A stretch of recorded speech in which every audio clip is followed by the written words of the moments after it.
Una piattaforma di discussione aperta a quanti desiderano collaborare per un unico obiettivo, arrivare al referendum per l'autodeterminazione del popolo veneto. Presentato a Palazzo Ferrofini, il Veneto Decida, manifesto delle principali associazioni culturali che sostengono le radici e l'indipendenza della regione. È la prima volta forse che i veneti danno dimostrazione di essere un popolo unito e spesso abbiamo dato dimostrazione di essere frammentati. Ecco, da oggi parte un nuovo corso per il Veneto e attorno a pochi punti stiamo concentrando tutte le nostre forze affinché la classe politica veneta sappia e capisca che ci sono delle esigenze che partono dal territorio. Da mesi si discute la proposta di legge presentata da 20 consiglieri regionali, primo firmatario Stefano Valdegamberi di Futuro Popolare. Spaccata la commissione dei 6 saggi insediata ad aprile per volere del governatore Zaia e del presidente del Consiglio regionale Clodovaldo Ruffato.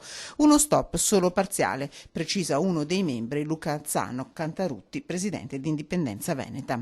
La Commissione dei Saggi al proprio interno ha posizioni diversificate, alcuni abbiamo ritenuto che ci sia una strada praticabile per poter indire questo referendum, l'abbiamo messa nero su bianco in maniera molto chiara ai consiglieri regionali e al presidente Luca Zaia che ci ha sempre sollecitato in questo nostro lavoro.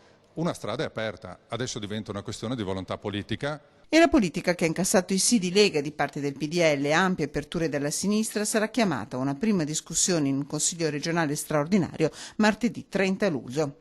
Mi aspetto che anche la sinistra della nostra regione prenda consapevolezza che noi non vogliamo fare un'operazione di nostalgia, vogliamo fare semplicemente un'operazione che guarda avanti. Noi siamo per l'Europa, ma siamo per l'Europa dei popoli.